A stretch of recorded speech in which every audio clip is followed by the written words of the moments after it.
Hi, my name is Andrew, and this is Madison Graham for vlog number 3. Alright, Madison, so today we are going to be talking about grief, and just to open up the conversation, I wanted to ask you, um, has there been any point in your life where you've experienced grief in the sense of like losing something that's very valuable to you, or losing someone? If you Yeah.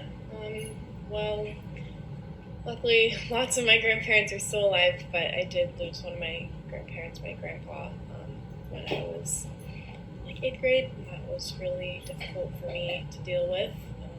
I feel like I went through the stages of grief over a very long period of time. It was really hard for me to get over, but I've also lost some friendships too. Obviously, they're still alive and everything, but it has also taken me kind of a long time to process and grieve those friendships too. to hear that happened to you. I also have lost a few people in my life that have definitely been really hard to process. But today we're actually going to talk about some of the ways that we can process grief. And I don't know if you've heard of, but there's 5 gates of grief that Mr. Francis Weller discusses in The Wild Edge of Sorrow. And the first gate that Francis Weller discusses is when we acknowledge grief, we acknowledge that everything we love we will lose. No expectations. And I feel like when we acknowledge that we are going to lose something someday, like we are going to, lose that grandparent someday, that it makes it not necessarily easier, but helps us cope with having lost them and being able to move forward and experience, the joy in life, looking back on the good memories. It's definitely very important, and I like that when you said acknowledging when you love somebody that you can lose them. I mean, like, death is a very natural thing. Like, everybody eventually dies, so I think that it's a lot of people don't accept that. There's a lot of denial around death, and accepting that in the beginning almost kind of like allows you to makes it be an easier process to deal with it for you, and then also to remember the good memories, like you said. I think that was really awesome. So within experiencing grief, Madison, how do you process getting through the hard times and just being able to, like, I guess really feel into your feelings? How do you process all of that? Well, or if you do at all, like, do you? Yeah, I think that it definitely depends on the situation. Like with grief in particular, I feel like I experience a lot of like emotions up front. Like when I found out about my grandfather dying, unfortunately, it was on Christmas Eve, so that was like very, hyper intense because it was like a family gathering day and whatever, but I was in shock for just like a very long time after, and it took me a long time to like fully process everything. And I think I do experience like very intense emotions in the beginning that are all just like the initial reactions, and then I try to process them sometimes, but I don't always fully process it, because then something will come up later on that will remind me of that situation. And sometimes I feel like my reactions or my feelings that come up sometimes are unresolved. With my grandfather, I feel like I fully processed that, but it took me probably like 5 years to like fully go through, like, and I didn't even realize it until, something came up later on that I hadn't processed it. So it wasn't like 5 full years, but still. So I think it just kind of comes in waves for me of like processing things like as the situation arises. Do you think that like some of the challenges stemmed from the people that were surrounding you, as far as, like people that were supposed to be, or that are supposed to be there for you in those hard times. Like, for example, like your parents or friends or family or... Yeah, no, totally. Unfortunately, my parents, they were very involved with figuring themselves out when they should have been figuring me and my brother out. So I kind of took on the role of caretaker for my brother when he was really young. And so I felt like I didn't have that support from my parents, and I had to be the main support for my little brother to make sure that he had support. So I felt like I was in this limbo period of offering people support but of not receiving it back. So I think it definitely did have a role to play, because when that happened, I just went into like taking care of my family after I, felt my intense emotions in the beginning. So I feel like, I've lacked support in some areas from those family members, but I've met some wonderful people in my life that have made me feel supported now. So it definitely helps with the processing. That's amazing. Yeah. Wow. I'm really Such lucky. a tough childhood. I mean, like, I couldn't imagine, like, not, having somebody there for you to be able to talk through your feelings and emotions and traumatic experiences. Something that I feel like I can relate to as well is just, like, stemming from, like, cultural, like, norms of not being able to, like, really show your emotions, show what you're going through as a child. Like, having your friends, family, or parents, like, just being like, like, this is it, like, you're fine, get over it, it's done, move on. Brushing it under the rug. Yeah, brushing it under the rug. Being able to actually express and feel those emotions will help you, have that full experience of grief to then lead to the joy of life. But yeah, I think, not having that figure there for you can really really hurt your future. Yeah, I eventually I've always been really close to my other grandmother, and it's not exactly the same because I wasn't living with her. She couldn't really raise me or anything, but she would always offer me advice when I was really down. So she was kind of my saving grace in that time.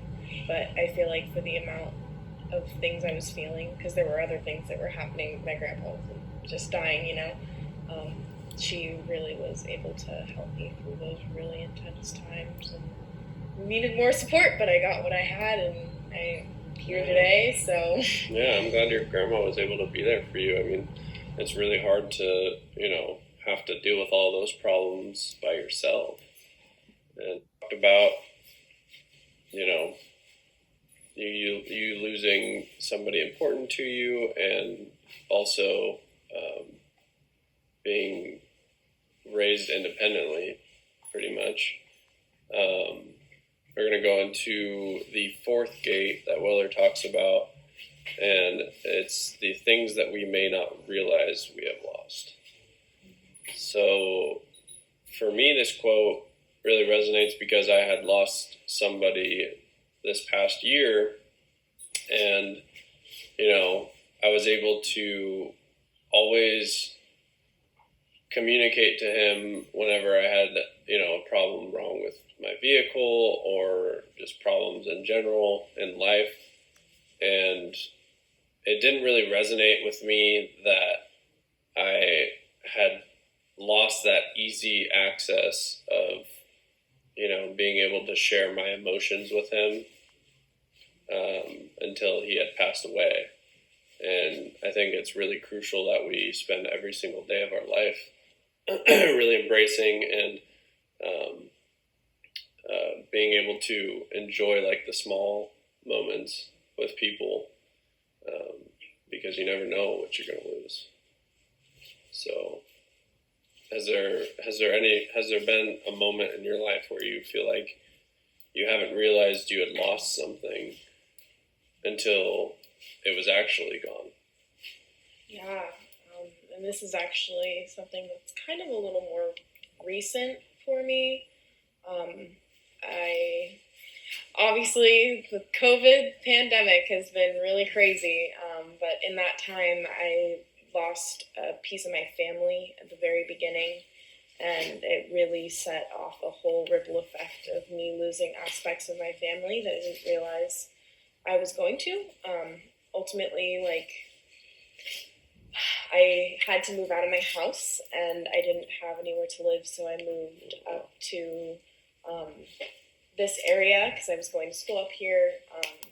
And when I moved up here and was quarantining up here, luckily I was, able to have one person with me, but I feel like there was a sense of community and a sense of stability that I had in the space I was in before when I was living at my family's house, and I had this great job, and I had some friends that were in the area, but I just feel like I had a lot more stable ground there. And moving up here in the middle of the pandemic and being quarantined, like, I've only now a year in have been able to really experience what it's like living up here.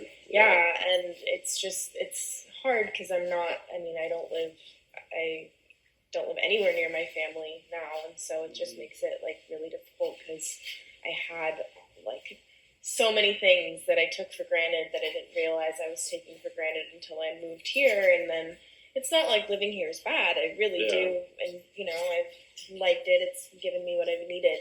But there's aspects of that time that I'm like, wow, this aspect of my personality has changed because I don't have that anymore.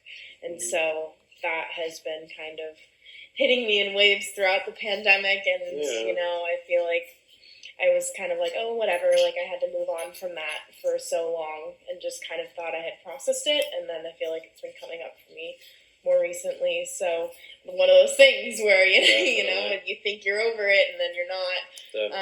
So yeah, that was something that kind of, I thought that I was more stable in myself, but I think it had more to do, not more, but a lot to do with my environment, and still feel like me, but there's aspects of myself that are definitely missing that Wow,